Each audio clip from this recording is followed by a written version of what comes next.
ਵਾਹਿਗੁਰੂ ਜੀ ਕਾ ਖਾਲਸਾ ਵਾਹਿਗੁਰੂ ਜੀ ਕੀ ਫਤਿਹ। ਵੀਅਰਸ, ਮੈਂ ਤੁਹਾਡੀ ਹੋਸਟ ਪ੍ਰੀਤ ਕੌਰ ਨਿਊਜ਼ ਟੀਵੀ 84 ਦੇ ਨਾਲ। ਵੀਅਰ, ਜਿਸ ਤੁਸੀਂ ਜਾਣਦੇ ਹੋ ਕਿ ਭਾਈ ਗੁਰਬਖਸ਼ ਸਿੰਘ ਜੀ ਵੱਲੋਂ ਲੰਮੇ ਸਮੇਂ ਤੋਂ ਜੇਲ੍ਹਾਂ ਵਿੱਚ ਬੰਦ ਬੰਦੀ ਸਿੰਘਾਂ ਦੀ ਰਿਹਾਈ ਲਈ ਰੱਖੀ ਗਈ ਭੁੱਖ ਹੜਤਾਲ ਨੂੰ ਲਗਭਗ 58 ਦਿਨ ਹੋ ਗਏ ਹਨ। ਦੁਨੀਆ ਭਰ ਵਿੱਚ ਥਾਂ-ਥਾਂ ਤੇ ਸਿੱਖ ਕੌਮ ਵੱਲੋਂ ਭੁੱਖ ਹੜਤਾਲ ਅਤੇ ਰੋਸ ਵਿਖਾਵਿਆਂ ਦਾ ਸਿਲਸਿਲਾ ਅਜੇ ਤੱਕ ਜਾਰੀ ਹੈ। 7 ਜਨਵਰੀ ਨੂੰ ਭਾਈ ਗੁਰਬਖਸ਼ ਸਿੰਘ ਜੀ ਦੇ ਸੱਦੇ ਤੇ ਦੁਨੀਆ ਭਰ ਦੇ ਵਿੱਚ ਕਾਲੀਆਂ ਪੱਗਾਂ, ਕਾਲੀਆਂ ਚੁੰਨੀਆਂ ਤੇ ਕਾਲੇ ਝੰਡਿਆਂ ਦੇ ਨਾਲ ਰੋਸ ਵਿਖਾਵਾ ਕੀਤਾ ਗਿਆ। ਅੱਜ ਸਾਡੀ ਗੱਲਬਾਤ ਦਾ ਵਿਸ਼ਾ ਮੁੱਖ ਤੌਰ ਤੇ ਭਾਈ ਗੁਰਬਖਸ਼ ਸਿੰਘ ਜੀ ਦਾ ਵਰਤ, ਬੰਦੀ ਸਿੰਘਾਂ ਦੀ ਰਿਹਾਈ, ਅਕਾਲੀ ਦਲ ਵੱਲੋਂ ਬਾਰਡਰ ਦੇ ਉੱਤੇ ਧਰਨਿਆਂ ਦਾ ਸਿਲਸਿਲਾ, ਨਾਨਕਸ਼ਾਹੀ ਕੈਲੰਡਰ ਦਾ ਮੁੱਦਾ ਅਤੇ ਹੋਰ ਪੰਥਕ ਮੁੱਦਿਆਂ ਸੰਬੰਧੀ ਅੱਜ ਅਸੀਂ 2 ਪੰਥਕ ਸ਼ਖਸੀਅਤਾਂ ਨਾਲ ਗੱਲਬਾਤ ਕਰਾਂਗੇ। ਸਭ ਤੋਂ ਪਹਿਲਾਂ ਅਸੀਂ ਗੱਲਬਾਤ ਕਰਦੇ ਹਾਂ ਰੋਜ਼ਾਨਾ ਪੈਰਦਾਰ ਦੇ ਐਡੀਟਰ ਸਰਦਾਰ ਜਸਪਾਲ ਸਿੰਘ ਹੇਰਾਂ ਜੀ ਨਾਲ, ਜਿਹੜੇ ਕਿ ਜਗਰਾਵਾਂ ਤੋਂ ਸਾਡੇ ਨਾਲ ਫੋਨ ਲਾਈਨ ਤੇ ਜੁੜ ਚੁੱਕੇ ਨੇ।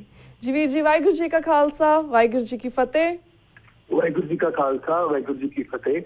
ਵੀਰ ਜੀ, ਵੱਖ-ਵੱਖ ਵਿਸ਼ੇ ਮੁੱਦੇ ਦੇ ਉੱਪਰ ਅਸੀਂ ਤੁਹਾਡੇ ਵਿਚਾਰ ਜਾਣਨਾ ਚਾਹਾਂਗੇ, ਪਰ ਸਭ ਤੋਂ ਪਹਿਲਾਂ ਅਸੀਂ ਭਾਈ ਗੁਰਬਖਸ਼ ਸਿੰਘ ਜੀ ਤੋਂ ਹੀ ਸ਼ੁਰੂ ਕਰਦੇ ਹਾਂ। ਜਿਸ ਤਰ੍ਹਾਂ ਅਸੀਂ ਜਾਣਦੇ ਕਿ ਭਾਈ ਗੁਰਬਖਸ਼ ਸਿੰਘ ਜੀ ਨੂੰ ਭੁੱਖ ਹੜਤਾਲ ਤੇ ਬੈਠੇ ਆਲਮੋਸਟ 58 ਡੇਜ਼ ਹੋ ਗਏ ਹਨ ਬੰਦੀ ਸਿੰਘਾਂ ਦੀ ਰਿਹਾਈ ਲਈ, ਪਰ ਕੁਝ ਪੋਸੀਬਲ ਲੱਗ ਨਹੀਂ ਰਿਹਾ ਕਿਉਂਕਿ ਭਾਰਤ ਦੀ ਸਰਕਾਰ ਹਜੇ ਤੱਕ ਸੁੱਤੀ ਪਈ ਹੈ, ਕੋਈ ਕਦਮ ਨਹੀਂ ਉਠਾਏ ਜਾ ਰਹੇ। ਤੁਸੀਂ ਇਸ ਨੂੰ ਸਭ ਨੂੰ ਕਿਵੇਂ ਵੇਖਦੇ ਹੋ, ਕਿਸ ਪਰਸਪੈਕਟਿਵ ਤੋਂ ਵੇਖਦੇ ਹੋ? ਦੇਖੋ ਜੀ, ਅੱਜ ਭਾਈ ਗੁਰਬਖਸ਼ ਸਿੰਘ ਖਾਲਸਾ ਨੂੰ ਭੁੱਖ ਹੜਤਾਲ ਤੇ ਬੈਠਿਆਂ 56 ਦਿਨ ਲੰਘ ਗਏ ਨੇ। ਹਾਂਜੀ। ਔਰ ਤਕਰੀਬਨ 2 ਮਹੀਨੇ ਦਾ ਸਮਾਂ ਹੋਣ ਵਾਲਾ ਤੇ ਬਹੁਤ ਲੰਬਾ ਸਮਾਂ ਹੁੰਦਾ ਕਿਸੇ ਦੀ ਭੁੱਖ ਹੜਤਾਲ ਦਾ।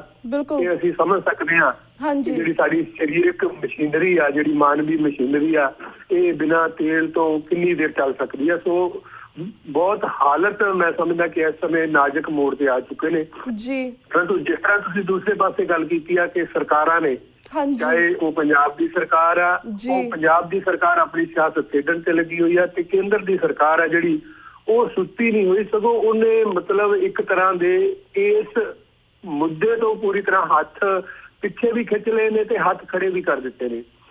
ਜਦੋਂ ਰਾਜਨਾਥ ਜਿਹੜਾ ਦੇਸ਼ ਦਾ ਗ੍ਰਹਿ ਮੰਤਰੀ ਆ, ਉਹਨੂੰ ਮਿਲਣ ਗਏ ਨੇ ਇਸ ਪੰਜਾਬ ਸੂਬੇ ਦੇ ਉਪ ਮੁੱਖ ਮੰਤਰੀ ਤੇ ਗ੍ਰਹਿ ਮੰਤਰੀ ਨੇ ਜਿਹੜੇ, ਤੇ ਉਹਨਾਂ ਦੇ ਨਾਲ ਸ਼੍ਰੋਮਣੀ ਕਮੇਟੀ ਦੇ ਪ੍ਰਧਾਨ ਤੇ ਰਾਜ ਸਭਾ ਮੈਂਬਰ ਵੀ ਗਏ ਨੇ, ਤੇ ਉਹਨੇ ਮਤਲਬ ਬੜੇ ਸਾਫ਼ ਸ਼ਬਦਾਂ 'ਚ ਕਹਿ ਦਿੱਤਾ ਕਿ ਅਸੀਂ ਉਹ ਕੇਸ ਜਿਹੜੇ ਉਹਨਾਂ ਦੀ ਬੋਲੀ ਅਨੁਸਾਰ ਅੱਤਵਾਦ ਨਾਲ ਜੁੜੇ ਹੋਏ ਨੇ ਉਹਨਾਂ ਤੇ ਵਿਚਾਰ ਨਹੀਂ ਕਰ ਸਕਦੇ।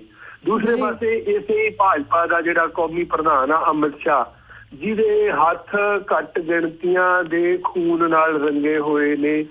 ਬੇਸ਼ੱਕ ਇਸ ਦੇਸ਼ ਦਾ ਕਾਨੂੰਨ ਆ ਜਿਹੜਾ ਅਸੀਂ ਹਮੇਸ਼ਾ ਕਹਿੰਦੇ ਆਏ ਆ ਕਿ ਉਹ ਬਹੁ ਗਿਣਤੀ ਲਈ ਹੋਰ ਆ ਤੇ ਘੱਟ ਗਿਣਤੀ ਲਈ ਹੋਰ ਆ। ਬੇਸ਼ੱਕ ਇਸ ਦੇਸ਼ ਦੇ ਕਾਨੂੰਨ ਨੇ ਉਹਨੂੰ ਕਲੀਨ ਚਿੱਟ ਦੇ ਦਿੱਤੀ ਹੋਵੇ, ਮੋਦੀ ਨੂੰ ਕਲੀਨ ਚਿੱਟ ਦੇ ਦਿੱਤੀ ਹੋਵੇ, ਪਰੰਤੂ ਦੁਨੀਆ ਜਾਣਦੀ ਆ ਕਿ ਇਹਨਾਂ ਦੋਨਾਂ ਵਿਅਕਤੀਆਂ ਦਾ ਗੁਜਰਾਤ ਦੇ ਦੰਗਿਆਂ 'ਚ ਕਿੰਨਾ ਵੱਡਾ ਰੋਲ ਰਿਹਾ, ਤੇ ਇਹਨਾਂ ਦੇ ਹੱਥ ਆ ਜਿਹੜੇ ਉਹ ਘੱਟ ਗਿਣਤੀਆਂ ਦੇ ਖੂਨ ਨਾਲ ਰੰਗੇ ਹੋਏ ਨੇ। ਉਹ ਅਮਿਤ ਸ਼ਾਹ ਵੀ ਇਸ ਮੁੱਦੇ ਤੇ ਇਹ ਕਹਿੰਦਾ ਕਿ ਜਿਹੜੇ ਕੇਸ ਅੱਤਵਾਦ ਨਾਲ ਜੁੜੇ ਹੋਏ ਨੇ, ਅਸੀਂ ਉਹਨਾਂ ਵਿੱਚ ਕਿਸੇ ਨੂੰ ਕੋਈ ਕਿਸੇ ਤਰ੍ਹਾਂ ਦੀ ਰਿਹਾਈ ਨਹੀਂ ਦੇਵਾਂਗੇ। ਸੋ ਭਾਜਪਾ ਨੇ, ਭਗਵਾਂ ਬ੍ਰਿਗੇਡ ਨੇ, ਸੰਘ ਨੇ ਆਪਣੇ ਜਿਹੜੇ ਇਰਾਦੇ ਨੇ ਉਹ ਪੂਰੀ ਤਰ੍ਹਾਂ ਜ਼ਾਹਰ ਕਰ ਦਿੱਤੇ ਨੇ ਕਿ ਸਿੱਖਾਂ ਦੀਆਂ ਹੱਕੀ ਮੰਗਾਂ ਲਈ ਵੀ ਉਹਨਾਂ ਕੋਲ ਕੋਈ ਥਾਂ ਨਹੀਂ, ਸਿੱਖਾਂ ਦੀਆਂ ਹੱਕੀ ਮੰਗਾਂ ਤੇ ਵਿਚਾਰ ਕਰਨ ਲਈ ਵੀ ਉਹ ਤਿਆਰ ਨਹੀਂ। ਸੋ ਇੱਕ ਪਾਸੇ ਦੇਸ਼ ਦੀ ਸਰਕਾਰ ਨੇ ਇਹ ਸਾਫ਼ ਕਰ ਦਿੱਤਾ ਕਿ ਉਹ ਇਸ ਮੁੱਦੇ ਤੇ ਵਿਚਾਰਨ ਲਈ ਤਿਆਰ ਨਹੀਂ।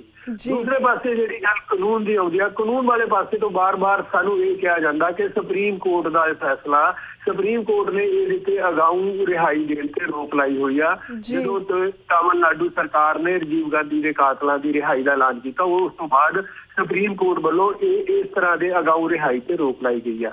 ਪਰੰਤੂ ਅਸੀਂ ਸਰਕਾਰ ਨੂੰ ਬਾਰ-ਬਾਰ ਇਹ ਗੱਲ ਕਹੀ ਆ ਕਿ ਉਹ ਕਾਨੂੰਨੀ ਤੌਰ ਤੇ ਵੀ ਉਹ ਧਾਰਾ 161 ਦੇ ਅਧੂਰੇ ਪੱਖ ਨੇ।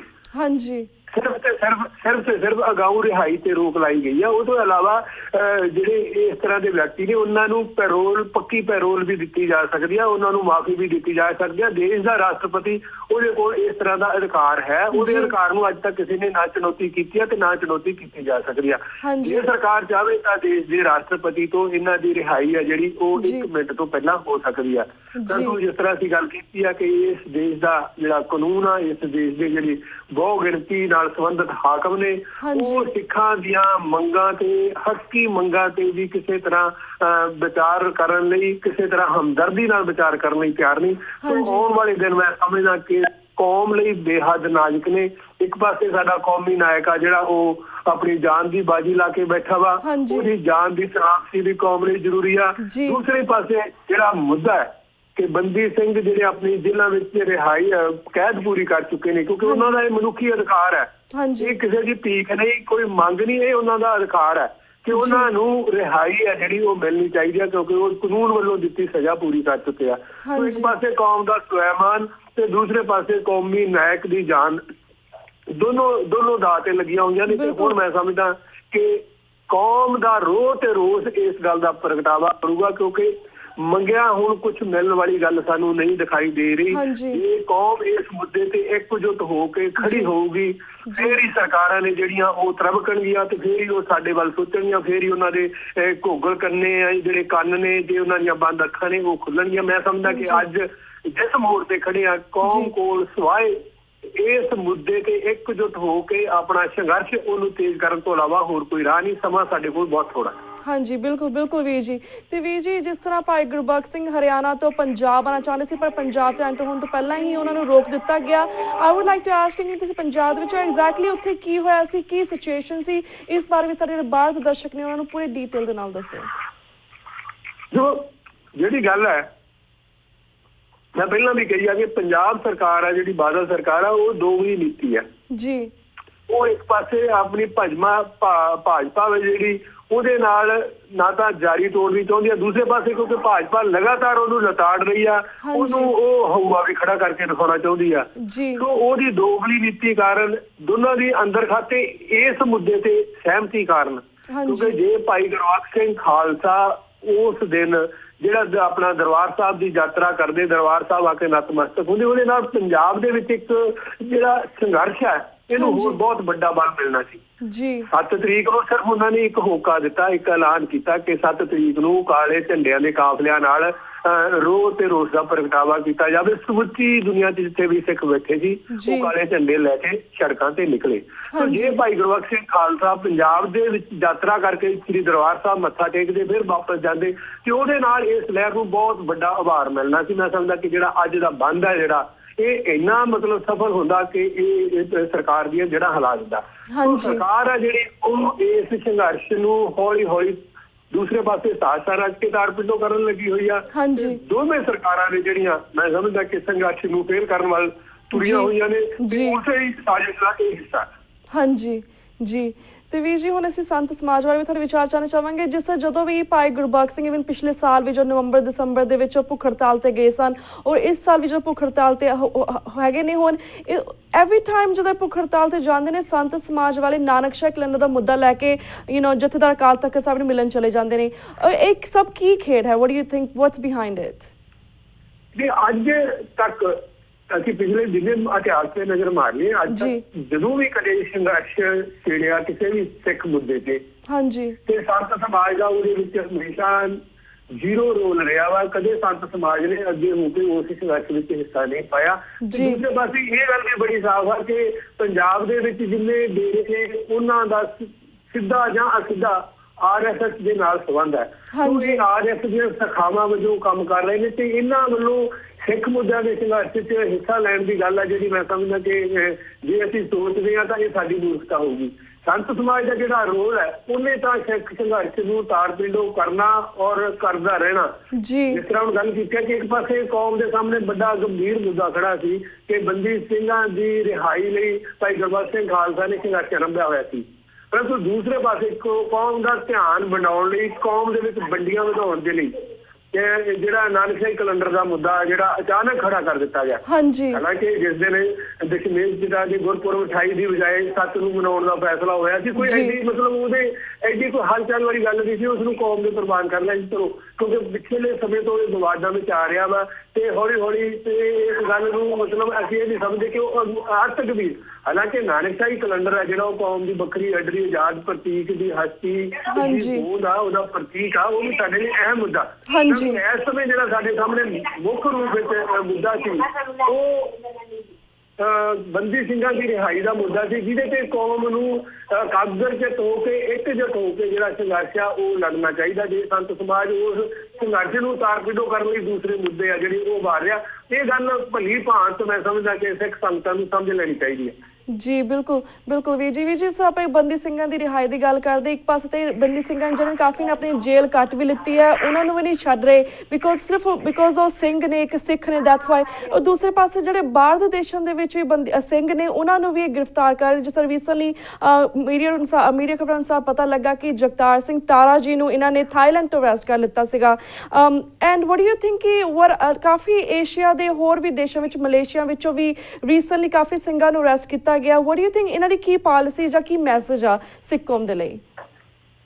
ਦੇਖੋ, ਮੈਂ ਜਿਹੜੀ ਅਸੀਂ ਗੱਲ ਕਰਦੇ ਆ ਕਿ ਇੱਥੋਂ ਦਾ ਜਿਹੜਾ ਹਿੰਦੂ ਹੁਕਮਰਾਨ ਆ, ਜਿਹੜਾ ਇਸ ਦੇਸ਼ ਨੂੰ ਹਿੰਦੂ ਰਾਸ਼ਟਰ ਬਣਾਉਣ ਦਾ ਸ਼ਰੇਆਮ ਐਲਾਨ ਕਰ ਰਿਹਾ, ਉਹਦੀ ਮੁੱਢਲੇ ਰੂਪ ਤੋਂ ਇਹ ਪਾਲਿਸੀ ਰਹੀ ਹੈ, ਇਹਦੀ ਨੀਤੀ ਰਹੀ ਹੈ ਕਿ ਸਿੱਖਾਂ ਨੂੰ ਕਿਸੇ ਨਾ ਕਿਸੇ ਤਰ੍ਹਾਂ ਦੁਨੀਆ ਦੇ ਵਿੱਚ, ਕਿਉਂਕਿ ਅੱਜ ਸਿੱਖ ਕੌਮ ਆ ਜਿਹੜੀ ਗਲੋਬਲ ਨੇਸ਼ਨ ਆ, ਸਮੁੱਚੇ ਵਿਸ਼ਵ ਦੇ ਵਿੱਚ ਸਿੱਖ ਕੌਮ ਆ ਜਿਹੜੀ ਉਹ ਬੈਠੀ ਆ, ਔਰ ਉਹਨਾਂ ਦਾ ਬੜਾ ਸਤਿਕਾਰਯੋਗ ਤੇ ਮਹੱਤਵਪੂਰਨ ਹਰ ਦੇਸ਼ ਵਿੱਚ ਯੋਗਦਾਨ ਹੈ। ਸੋ ਇਸ ਦੇ ਉਹ ਦੇਸ਼ ਜਿੱਥੇ ਜਿੱਥੇ ਸਿੱਖ ਬੈਠੇ ਨੇ, ਅੱਜ ਇਹ ਗੱਲ ਵੀ ਸਾਹਮਣੇ ਆ ਗਈ ਆ ਕਿ ਜੇ ਕੋਈ ਪੰਜਾਬ ਦੇ ਵਿੱਚ ਸਿੱਖੀ ਦੀ ਗੱਲ ਹੁੰਦੀ ਆ, ਸਿੱਖ ਮੁੱਦਿਆਂ ਤੇ ਸੰਘਰਸ਼ ਹੁੰਦਾ, ਤਾਂ ਉਹਦੀ ਰੀੜ੍ਹ ਦੀ ਹੱਡੀ ਵਿਦੇਸ਼ਾਂ ਵਿੱਚ ਬੈਠੇ ਸਿੱਖ ਵੀਰ ਨੇ। ਹਾਂਜੀ, ਜਿਹੜੀ એનર્ਜੀ ਆ ਜਿਹੜੀ ਉਹ ਪੰਜਾਬ ਨੂੰ ਆਉਂਦੀ ਆ ਤੇ ਉਸ એનર્ਜੀ ਦਾ ਪ੍ਰਗਟਾਵਾ ਪੰਜਾਬ ਦੇ ਵਿੱਚ ਹੁੰਦਾ। ਇਹ ਗੱਲ ਭਲੀ ਭਾਂਤ ਹਰ ਕੋਈ ਸਮਝ ਚੁੱਕਾ।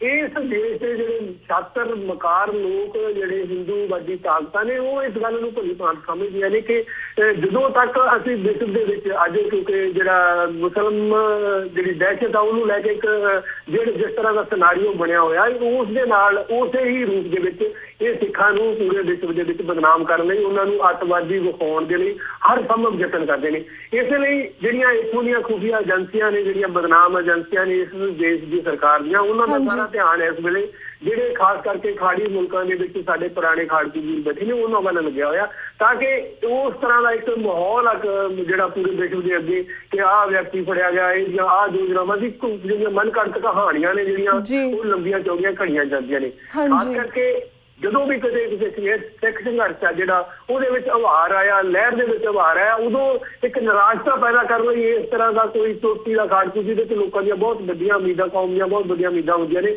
ਉਹਨੂੰ ਬੜੇ ਵੱਡੇ ਯਤਨ ਕਰਕੇ ਆ ਜਿਹੜਾ ਉਹ ਫੜਿਆ ਜਾਂਦਾ। ਸੋ ਇਹ ਉਸੇ ਹੀ ਸਾਜ਼ਿਸ਼ ਦੀ ਕੜੀ ਦਾ ਹਿੱਸਾ ਵਾ ਜਿਹੜਾ ਭਾਈ ਤਾਰਾ ਜੀ ਇਸ ਵੇਲੇ ਜਿਹੜੀ ਗ੍ਰਿਫਤਾਰੀ ਹੋਈ ਆ। ਮੈਂ ਸਮਝਦਾ ਕਿ ਇਸ ਤੋਂ ਇਲਾਵਾ ਹੋਰ ਹੀ ਕੁਛ ਨਹੀਂ।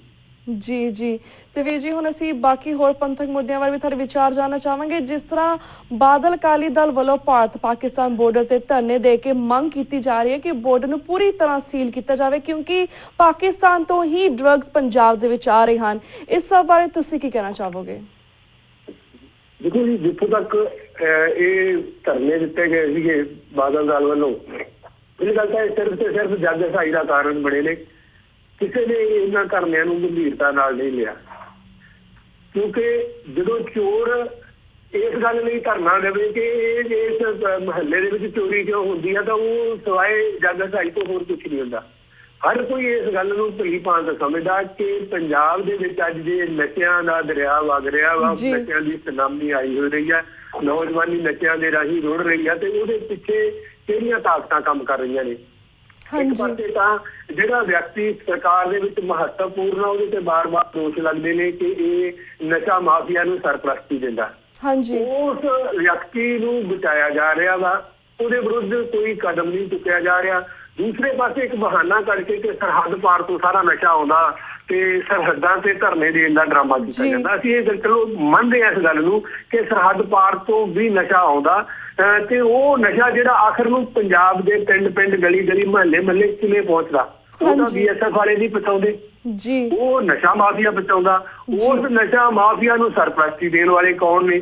ਜੇ ਪੰਜਾਬ ਸਰਕਾਰ ਗੰਭੀਰ ਹੋਵੇ ਤੇ ਪੰਜਾਬ ਦੇ ਵਿੱਚ ਨਸ਼ਾ ਜਿਹੜਾ ਉਹਦੀ ਸਪਲਾਈ ਆ ਜਿਹੜੀ ਉਹ ਸੰਭਵ ਨਹੀਂ, ਇਹ ਹਰ ਕੋਈ ਭਲੀ ਭਾਂਤ ਜਾਣਦਾ ਵਾ। ਪੰਜਾਬ ਦੇ ਵਿੱਚ ਜਿਸ ਤਰ੍ਹਾਂ ਦਾ ਇਹਨਾਂ ਦਾ ਨਸ਼ਾ ਮਾਫੀਆ ਦੀ ਜਿਹੜੀ ਵੀ ਕੜੀ ਬਣੀ ਹੋਈ ਆ, ਜਿਹੜੀ ਵੀ ਲੜੀ ਜੁੜੀ ਹੋਈ ਆ, ਉਹਨੂੰ ਤੋੜਨ ਦੇ ਲਈ ਮੈਂ ਸਮਝਦਾ ਕਿ ਜੇ ਪੰਜਾਬ ਪੁਲਿਸ ਨੂੰ ਸਖਤੀ ਨਾਲ ਸਰਕਾਰ ਹਦਾਇਤ ਕਰ ਦੇਵੇ ਤੇ ਉਹ ਬੜੀ ਜਲਦੀ ਤੋੜੀ ਜਾ ਸਕਦੀ ਆ। ਸੋ ਪੰਜਾਬ ਦਾ ਨਸ਼ਾ ਮਾਫੀਆ ਤੇ ਇਹ ਜਿਹੜੇ ਭ੍ਰਿਸ਼ਟ ਸੱਤਾਧਾਰੀ ਲੋਕ ਤੇ ਭ੍ਰਿਸ਼ਟ ਅਫਸਰਸ਼ਾਹੀ ਜਿਹਦੇ ਵਿੱਚ ਪੁਲਿਸ ਅਫਸਰ ਦੀ ਵੱਡੀ ਗਿਣਤੀ ਆ, ਜਦੋਂ ਤੱਕ ਇਹ ਟਿੱਕੜੀ ਆ ਜਿਹੜੀ ਇਹ ਟੁੱਟਦੀ ਨਹੀਂ, ਉਦੋਂ ਤੱਕ ਨਸ਼ਾ ਸਪਲਾਈ ਰੋਕਣੀ ਸੰਭਵ ਨਹੀਂ। ਸੋ ਇਸ ਦੀ ਬਜਾਏ ਧਰਨੇ ਦੇਣ ਦੀ ਬਜਾਏ ਜੇ ਮਨੋ ਸੱਚੇ ਨੇ, ਬਾਦਲ ਸਰਕਾਰ ਮਨੋ ਸੱਚੀ ਆ, ਪੰਜਾਬ ਦੇ ਵਿੱਚ ਨਸ਼ਿਆਂ ਦੀ ਵਿਕਰੀ ਰੋਕਣੀ ਚਾਹੁੰਦੀ ਆ, ਤਾਂ ਉਹ ਨਸ਼ਿਆਂ ਦੀ ਵਿਕਰੀ ਸਿਰਫ ਤੇ ਸਿਰਫ 1 ਹਫ਼ਤੇ ਵਿੱਚ ਰੁਕ ਸਕਦੀ ਆ। ਸੋ ਪੰਜਾਬ ਦੇ ਵਿੱਚ ਕਿਹੜੇ ਨਸ਼ਾ ਮਾਫੀਆ ਦੇ ਨਾਲ ਜੁੜੇ ਲੋਕ ਨੇ, ਕਿਹੜੇ ਸਪਲਾਈ ਕਰਨ ਵਾਲੇ ਨੇ ਤੇ ਕਿਹੜੇ ਉਹਨਾਂ ਦੇ ਸਹਾਇਕ ਨੇ, ਪੰਜਾਬ ਪੁਲਿਸ ਨੂੰ ਉਹਨਾਂ ਦੀ ਪੂਰੀ ਜਾਣਕਾਰੀ ਆ ਤੇ ਜਦੋਂ ਵੀ ਚਾਹੇ ਪੰਜਾਬ ਪੁਲਿਸ ਉਹਨਾਂ ਨੂੰ ਕਾਬੂ ਕਰ ਸਕਦੀ ਆ। ਸੋ ਅਸੀਂ ਇਸ ਗੱਲ ਬਾਰੇ ਆਮ ਲੋਕ ਨੇ ਜਿਹੜੇ ਪੰਜਾਬ ਦੇ ਵਿੱਚ ਜਦੋਂ ਵੀ ਅਕਾਲੀ ਉਸ ਧਰਨੇ ਵੱਲ ਗਏ, ਬਾਦਲ ਦਲ ਵਾਲੇ ਉਸ ਧਰਨੇ ਵੱਲ ਗਏ ਤੇ ਸਾਰੇ ਲੋਕਾਂ ਨੇ ਉਹਨਾਂ ਨੂੰ ਮਖੌਲ ਹੀ ਦਿੱਤੇ। ਸੋ ਇਹ ਪੂਰੀ ਤਰ੍ਹਾਂ ਇੱਕ ਸਿਆਸੀ ਡਰਾਮੇਬਾਜ਼ੀ ਤੋਂ ਵੱਧ ਕੁਝ ਨਹੀਂ ਹੋਇਆ। ਜੀ ਤੇ ਵੀਰ ਜੀ, ਜਿਸ ਤਰ੍ਹਾਂ ਬੀਜੇਪੀ ਵੱਲੋਂ ਡਰੱਗ ਮੁੱਦੇ ਤੇ ਬਾਦਲ ਨੂੰ ਘੇਰਨ ਦੀਆਂ ਪੂਰੀਆਂ ਤਿਆਰੀਆਂ ਹੋ ਰਹੀਆਂ ਨੇ, ਬੀਜੇਪੀ ਪ੍ਰੈਜ਼ੀਡੈਂਟ ਅਮਿਤ ਸ਼ਾਹ ਇਸ ਸੰਬੰਧੀ ਰੈਲੀਆਂ ਨੂੰ ਵੀ ਸੰਬੋਧਨ ਕਰਨ ਲਈ ਪੰਜਾਬ ਵਿੱਚ ਆ ਰਿਹਾ। ਪਹਿਲਾਂ ਤਾਂ ਜਿਹੜਾ ਬਾਦਲ ਅਕਾਲੀ ਦਲ ਸੀ ਕਾਫੀ ਬੀਜੇਪੀ ਦੀ ਬਿਨਾਂ ਸ਼ਰਤ ਹਮਾਇਤ ਕਰ ਰਿਹਾ ਸੀ, ਪਰ ਹੁਣ ਸਮਰਥਨ ਵੀ ਕਰ ਰਿਹਾ ਸੀ, ਪਰ ਹੁਣ ਇਹਨਾਂ ਦੇ ਵਿੱਚ ਇਹ ਕੀ ਹੋ ਰਿਹਾ between these to parties? What do you think? ਦੋਵੇਂ ਤਾਕਤਾਂ ਨੇ ਜਿਹੜੀਆਂ ਮੈਂ ਸਮਝਦਾ ਕਿ ਇੱਕ ਪਾਸੇ ਜੁੜੀਆਂ ਹੋਈਆਂ ਨੇ ਤੇ ਦੂਸਰੇ ਪਾਸੇ ਕਿਉਂਕਿ ਭਾਜਪਾ ਦੀ ਜਿਹੜੀ ਸੱਤਾ ਭੁੱਖ ਹੈ ਉਹ ਦੂਸਰੇ ਸੂਬਿਆਂ ਦੇ ਵਿੱਚ ਜਿਵੇਂ ਉਹ ਕਾਮਯਾਬ ਹੋਈ ਜਾ ਰਹੀ ਆ, ਉਸੇ ਤਰ੍ਹਾਂ ਉਹ ਸੱਤਾ ਭੁੱਖ ਹੈ ਜਿਹੜੀ ਉਹ ਵੱਧਦੀ ਜਾ ਰਹੀ ਆ। ਸੋ ਇਸ ਵੇਲੇ ਕਿਉਂਕਿ ਮੁੱਖ ਜਿਹੜੀ ਗੱਲ ਹੈ ਕਿ ਬਾਦਲ ਦਲ ਦਾ ਸਿੱਖ ਹਲਕਿਆਂ ਦੇ ਵਿੱਚ ਆਧਾਰ ਆ ਜਿਹੜਾ ਉਹ ਬਿਲਕੁਲ ਜੇ ਅਸੀਂ ਸਮਝ ਲਈਏ ਕਿ 0 ਵੱਲ ਜਾ ਰਿਹਾ ਤਾਂ ਇਹਦੇ ਵਿੱਚ ਵੀ ਕੋਈ ਹਰਕਤ ਨਹੀਂ ਹੋਊਗੀ। ਜਿਸ ਵਿਅਕਤੀ ਦਾ ਸਿੱਖ ਹਲਕਿਆਂ ਦੇ ਵਿੱਚ ਕੋਈ ਆਧਾਰ ਨਹੀਂ, ਸਿੱਖ ਭਾਈਚਾਰੇ ਵਿੱਚ ਕੋਈ ਆਧਾਰ ਨਹੀਂ, ਸਿੱਖ ਧਰਮ ਦੇ ਵਿੱਚ ਕੋਈ ਆਧਾਰ ਨਾ ਰਿਹਾ ਹੋਵੇ, ਉਹ ਮੈਂ ਸਮਝਦਾ ਕਿ ਭਾਜਪਾ ਲਈ ਜਾਂ ਭਗਵਾਂ ਬ੍ਰਿਗੇਡ ਲਈ, ਸੰਘ ਲਈ ਉਹਦੇ ਕੋਈ ਬਹੁਤੇ ਅਰਥ ਨਹੀਂ ਰਹਿ ਜਾਂਦੇ। ਕਿਉਂਕਿ ਇਹ ਬਾਦਲ ਵਾਲਿਆਂ ਨੂੰ ਜੇ ਭਾਜਪਾ ਨੇ ਜਾਂ ਸੰਘ ਪਰਿਵਾਰ ਨੇ ਸ਼ਿੰਗਾਰਿਆ ਹੋਇਆ ਸੀ, ਉਹਨਾਂ ਨੂੰ ਸੱਤਾ ਦਿੱਤੀ ਹੋਈ ਸੀ ਤੇ ਉਹਦੇ ਪਿੱਛੇ ਇੱਕ ਇਹੀ ਕਾਰਨ ਸੀ ਕਿ ਉਹ ਸਿੱਖੀ ਨੂੰ ਇਹਨਾਂ ਦੇ ਰਾਹੀਂ ਸਿੱਖੀ ਦੀ ਹੋਂਦ ਨੂੰ ਖੋਰਾ ਲਾ ਰਹੇ ਸੀ, ਸਿੱਖੀ ਦੀਆਂ ਜੜ੍ਹਾਂ ਵੱਢ ਰਹੇ ਸੀ। ਪਰੰਤੂ ਜਦੋਂ ਉਹਨਾਂ ਨੂੰ ਇਹ ਗੱਲ ਦਾ ਅਹਿਸਾਸ ਹੋ ਗਿਆ ਕਿ ਸਾਡਾ ਇਹ ਕਹਾੜਾ ਜਿਹੜਾ ਇਹ ਖੁੰਡਾ ਹੋ ਗਿਆ, ਹੁਣ ਇਹ ਕਾਰਗਰ ਨਹੀਂ ਰਿਹਾ, ਤਾਂ ਉਹਨਾਂ ਨੇ ਇਹ ਬਾਦਲਾਂ ਤੋਂ ਮਤਲਬ ਪੱਲਾ ਝਾੜਨਾ ਜਿਹੜਾ ਸ਼ੁਰੂ ਕਰ ਦਿੱਤਾ ਤੇ ਖੁਦ ਪੰਜਾਬ ਦੀ ਸਿਆਸਤ ਤੇ ਕਬਜ਼ੇ ਵੱਲ ਤੁਰੇ ਨੇ। ਤੇ ਅੱਜ ਪੰਜਾਬ ਦੇ ਪਿੰਡ ਸੰਘ ਦੀਆਂ ਸ਼ਾਖਾਵਾਂ ਵੀ ਲੱਗ ਰਹੀਆਂ ਨੇ, ਉਹਨਾਂ ਦੇ ਮਾਰਚ ਵੀ ਹੋ ਰਹੇ ਨੇ ਤੇ ਜਿਹੜੇ ਚਾਪਲੂਸ ਲੋਕ ਨੇ, ਜਿਹੜੇ ਸੱਤਾ ਦੇ ਭੁੱਖੇ ਲੋਕ ਨੇ, ਸਿੱਖ ਚਿਹਰਿਆਂ ਮੋਹਰਿਆਂ ਵਾਲੇ, ਉਹ ਵੀ ਭਾਜਪਾ 'ਚ ਜਾਣ ਲਈ ਕਾਹਲੇ ਨੇ। ਸੋ ਭਾਜਪਾ ਵੱਲੋਂ ਇੱਕ ਤਰ੍ਹਾਂ 2017 ਮਿਸ਼ਨ ਲੈ ਕੇ ਕਿ 2017 ਦੀਆਂ ਚੋਣਾਂ ਅਸੀਂ ਇਕੱਲੇ ਲੜਨੀਆਂ ਨੇ ਤੇ ਪੰਜਾਬ ਦੀ ਸੱਤਾ ਤੇ ਕਬਜ਼ਾ ਕਰਨਾ, ਉਹਨਾਂ ਵੱਲੋਂ ਪੂਰੀ ਉਸ ਤਰ੍ਹਾਂ ਦੀ ਯੋਜਨਾਬੰਦੀ ਨਾਲ ਕੰਮ ਕੀਤਾ ਜਾ ਰਿਹਾ। ਪਰੰਤੂ ਮੁਕਾਬਲੇ ਵਿੱਚ ਬਾਦਲ ਕੇ ਹਾਲੇ ਇਹ ਫੈਸਲਾ ਨਹੀਂ ਕਰ ਸਕੇ ਕਿ ਅਸੀਂ ਕਿਹੜੇ ਪਾਸੇ ਜਾਣਾ। ਨਾ ਤਾਂ ਉਹ ਸਿੱਖ ਮੁੱਦਿਆਂ ਤੇ ਡਟ ਕੇ ਪਹਿਰਾ ਦੇਣ ਵਾਲੇ ਨੇ ਤੇ ਨਾ ਅੱਜ ਸਥਿਤੀ ਇਹ ਹੋ ਚੁੱਕੀ ਆ ਕਿ ਭਾਜਪਾ ਉਹਨਾਂ ਨੂੰ ਝੱਲਣ ਲਈ ਤਿਆਰ ਨਹੀਂ। ਉਹ ਭਾਜਪਾ ਦੀ ਹਰ ਤਰ੍ਹਾਂ ਝੋਲੀ ਪੈਣ ਨੂੰ ਤਿਆਰ ਨੇ ਹਰ ਸ਼ਖਸ ਤੇ, ਪਰੰਤੂ ਅੱਜ ਭਾਜਪਾ ਉਹਨਾਂ ਨੂੰ ਝੱਲਣ ਲਈ ਤਿਆਰ ਨਹੀਂ। ਸੋ ਬਾਦਲ ਵਾਲੇ ਇਸ ਸਥਿਤੀ 'ਚ ਇਹ ਪਹੁੰਚ ਚੁੱਕੇ ਨੇ ਕਿ ਉਹਨਾਂ ਲਈ ਦੋਨਾਂ ਪਾਸੇ ਖੂਹ ਤੇ ਖਾਤੇ ਵਾਲੀ ਗੱਲ ਹੋ ਚੁੱਕੀ ਆ। ਉਹ ਇਸ ਵੇਲੇ ਫੈਸਲਾ ਹੀ ਨਹੀਂ ਲੈ ਸਕਦੇ ਕਿ ਅਸੀਂ ਕੀ ਕਰੀਏ। ਇੱਕ ਦਿਨ ਸਿੱਖ ਮੁੱਦਿਆਂ ਤੇ ਬੜਾ ਡਟਵਾਂ ਬਿਆਨ ਆ ਜਾਂਦਾ, ਦੂਸਰੇ ਦਿਨ ਬਿਲਕੁਲ ਉਸਦੇ ਉਲਟ ਕਾਰਵਾਈ ਆ ਜਿਹੜੀ ਉਹ ਕੀਤੀ ਜਾਂਦੀ ਆ, ਸੁਮੇਰ ਸੈਣੀ ਨੂੰ ਅੱਗੇ ਕਰ ਦਿੱਤਾ ਜਾਂਦਾ। ਸੋ ਇਸ ਸਮੇਂ ਮੈਂ ਸਮਝਦਾ ਕਿ ਉਹ ਬੁਖਲਾਹਟ ਦੇ ਵਿੱਚ ਨੇ ਪੂਰੀ ਤਰ੍ਹਾਂ ਬਾਦਲ ਕੇ ਉਹ ਫੈਸਲਾ ਹੀ ਨਹੀਂ ਕਰ ਪਾ ਰਹੇ ਕਿ ਅਸੀਂ ਕਿਸ ਸਟੈਂਡ ਤੇ ਖੜਨਾ ਤੇ 2017 ਦੀਆਂ ਚੋਣਾਂ 'ਚ ਅਸੀਂ ਆਪਦੀ ਹੋਂਦ ਕਿਵੇਂ ਬਚਾ ਸਕਾਂਗੇ। ਸੋ ਇਹ ਇੱਕ ਜਿਹੜਾ ਵੱਡਾ ਭੰਬਲ ਭੁਲਕਾ ਪੰਜਾਬ ਦੀ ਰਾਜਨੀਤੀ 'ਚ ਪੈਦਾ ਹੋਇਆ, ਉਹ ਮੈਂ ਸਮਝਦਾ ਕਿ ਆਉਣ ਵਾਲੇ ਦਿਨਾਂ ਦੇ ਵਿੱਚ ਜਿਸ ਤਰ੍ਹਾਂ ਸਥਿਤੀ ਆ ਜਿਹੜੀ ਉਹ ਸਾਫ਼ ਹੁੰਦੀ ਜਾਊਗੀ ਤੇ ਪੰਜਾਬ ਦੇ ਲੋਕ ਨੇ ਜਿਹੜੇ ਖਾਸ ਕਰਕੇ ਪੰਥ ਦਰਦੀ ਨੇ ਉਹ ਇਸ ਗੱਲ ਲਈ ਚਿੰਤਾ 'ਚ ਨੇ ਕਿ ਹਾਲੇ ਪੰਜਾਬ ਦੇ ਲੋਕ ਇਹ ਨਹੀਂ ਸਮਝ ਸਕੇ ਕਿ ਅਸੀਂ ਸੱਪ ਦੇ ਮੂੰਹ ਤੋਂ ਨਿਕਲ ਕੇ ਅਜਗਰ ਦੇ ਮੂੰਹ ਵਿੱਚ ਜਾਣ ਦੀਆਂ ਤਿਆਰੀਆਂ ਕਰ ਰਹੇ ਹਾਂ। ਸੋ ਇਸ ਤਰ੍ਹਾਂ ਦੀ ਇੱਕ ਸਥਿਤੀ ਆ ਜਿਹੜੀ ਉਹ ਪੰਜਾਬ ਦੀ ਸਿਆਸਤ 'ਚ ਇਸ ਵੇਲੇ ਬਣੀ ਹੋਈ ਆ। ਜੀ ਤੇ ਵੀ ਤੁਸੀਂ ਅੰਸਰ ਦੇ ਵਿੱਚ ਕਿਹਾ ਕਿ ਜਿਸ ਤਰ੍ਹਾਂ ਭਾਜਪਾ ਦੀ ਪਾਰਟੀ ਕਾਫੀ ਇਹਨੀਆਂ ਸ਼ਾਖਾਵਾਂ ਨਵੀਆਂ ਖੋਲੀਆਂ ਨੇ ਔਰ ਕਾਫੀ ਹੋਰ ਜਿਹੜੇ ਪਾਰਟੀਆਂ ਦੇ ਲੋਕ ਨੇ, ਕਾਂਗਰਸੀ ਪਾਰਟੀ ਲੋਕ ਨੇ ਉਹ ਵੀ ਬੀਜੇਪੀ ਦੇ ਵਿੱਚ ਆ ਗਏ ਨੇ। ਜਿਸ ਤਰ੍ਹਾਂ ਸੁਣਨ ਵਿੱਚ ਆਇਆ ਸੀ ਕਿ ਰੀਸੈਂਟਲੀ ਕਿ ਕਾਂਗਰਸ ਦੇ ਇੱਕ ਲੀਡਰ ਜਗਮੀਤ ਬਰਾੜ ਵੀ ਬੀਜੇਪੀ ਦੇ ਵਿੱਚ ਸ਼ਾਮਿਲ ਹੋ ਰਹੇ ਨੇ। ਤੁਹਾਨੂੰ ਕੀ ਲੱਗਦਾ ਕਿ ਜਿਹੜੀ ਇਹ ਬੀਜੇਪੀ ਪਾਰਟੀ ਹੈ ਆਪਣੀ ਜਿਹੜਾ ਮਿਸ਼ਨ ਹੈ ਜਾਂ ਆਪਣੀ ਨੀਤੀਆਂ ਦੇ ਵਿੱਚ ਇਹਨਾਂ ਲੀਡਰਾਂ ਨੂੰ ਆਪਣੇ ਨਾਲ ਕਰਕੇ ਕਾਮਯਾਬ ਹੋਵੇਗੀ? जिस तरह मैं पहला गल की कि अज जी पंजाब की सियासत है वो बिल्कुल पूरी तरह स्पष्ट नहीं है, बिल्कुल भंबल भूसे च ने, चापलूस लोग ने, स्वार्थी लोग ने, सत्ता के भुखे लोग ने जिहड़े वो बिल्कुल तैयार ने भाजपा के छाला मारने। वो कांग्रेस चों भी वड्डी गिणती विच जाणगे, वो बादल दल चों भी वड्डी गिणती विच जाणगे, होर पार्टियां चों भी भाजपा दे विच शामिल होने वालियां दी गिणती है जिहड़ी वो बहुत वड्डी होगी, इहदे विच कोई शक नहीं।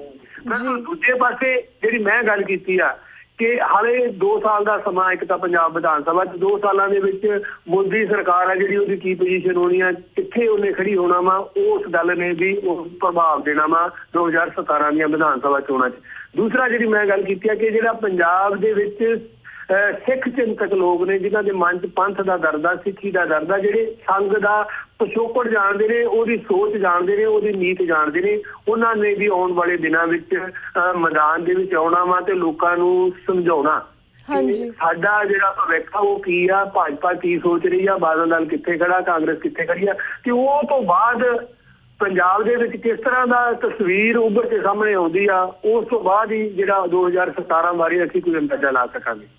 जी जी बिल्कुल। तो we ji one more last question sir 2-3 minute रह गए ने, ईवन तो इस क्वेश्चन का जवाब और थोड़ा जिहा दे दिता सी, पर जिस तरह पिछले दिन ही संत समाज का एक डेलीगेशन जिहड़ा कि भारत राष्ट्रीय सिख संगत के प्रमुख आगू नाल अते जथेदार ऑफ केसगढ़ साहिब एंड हरमंदर साहिब के हैड ग्रंथी मिल के दिल्ली गए थे मिनिस्टर राजनाथ को मिलने के लिए। व्हाट डू यू थिंक कि इन्हां तख्तां दे जथेदारां दा ऐसे डेलीगेशन दे विच शामिल होना कित्थों तक जायज़ है? देखो जथेदार तख्त साहिबान का जथेदार है, वो सिख पंथ दे विच जो रुतबा वा, जो पदवी आ जी, वो मैं समझदा कि जे उस कुर्सी ते उस अहुदे ते बैठे व्यक्ति नूं नहीं पता, फिर इस तो माड़ी गल होर की हो सकदी है। तो तख्त दा जथेदार एक सरकार दी कचहरी च जावे, मैं समझदा कि वो बेहद शर्म वाली गल ही रही है कौम दे लई। तां ते दूसरी गल जिहड़ी आपां बार-बार करदे आ कि क्योंकि संघ परिवार है जिहड़ा ओहदा इन्हां सारियां संस्थावां ते एक तरह का सीधा कब्जा। जो संघ परिवार की गल आ जाती है, राष्ट्रीय सिख संगत भी संघ परिवार का एक हिस्सा वा, जो उस तरह की कोई गल आ जाती है, उन्होंने वालों कोई गल की जाती है, तो फिर ये जिहड़े साडे लोग ने ना ये कुछ सोचना जरूरी समझते ने, ना कुछ समझना जरूरी समझते ने। जिस तरह की उपरों इन्होंने हिदायत आ जाती है, उस तरह मैं समझदा कि जुत्ती ला के भी भज्जण लई तैयार रहिंदे ने। ते ये जिहड़ी जो कुछ भी वापरिया उस दिन कि तख्त श्री केसगढ़ साहब का जथेदार दरबार साहब का हैड ग्रंथी वो एक मैमोरेंडम लैके भारत के गृह मंत्री कोल गए, उथों प्राप्ति भी की हुई। हालांकि ये गल बिल्कुल साफ सी कि गृह मंत्री ने की जवाब देना वा, पहला घट्टो घट जे चले ही गए सी तो घट्टो घट ये गल तो साफ होती कि असीं जे जाना वा तो साडी झोली च की पाऊगा वो जी। ना तो पहला इन्होंने अपने रुतबे का ख्याल रखा, ना इन्होंने इस गल का ख्याल रखा कि जिथे असीं चले उथों असीं प्राप्ति की लैके आवांगे। तो ये दोनों गल्लां दे विच भी जिस तरह ये फेल होए ने या सफल होए ने, उहदे नाल कौम दा मान सम्मान आ जिहड़ा वो बहुत घटिया, अहुदियां दा सत्कार आ जिहड़ा वो भी बहुत घटिया। जी बिल्कुल बिल्कुल। Thank you so much Veer ji कि तुसीं इन्हां सारे मुद्दों के उपर अपने विचार सारे दर्शकों नाल साझे कीते। पूरी डिटेल दे विच साडा हुण वक्त समाप्ति वाल जा रहा, तुहाडे कोल इजाजत लैण दा समा हो रहा। इसी तरह वख-वख होर पंथक मुद्दों के उपर असीं तुहाडे विचार लैंदे रहांगे ते दर्शकों दे रूबरू करवांदे रहांगे। पर हुण असीं तुहाडे कोल इजाजत लैंदे हां। वाहिगुरू जी का खालसा, वाहिगुरू जी की फतेह। व्यूअर्स इस दे नाल असीं तुहाडे कोल इजाजत लैंदे हां। मंडे नूं मिलांगे सेम टाइम सेम शो ते, तद तक लई वाहिगुरू जी का खालसा, वाहिगुरू जी की फतेह।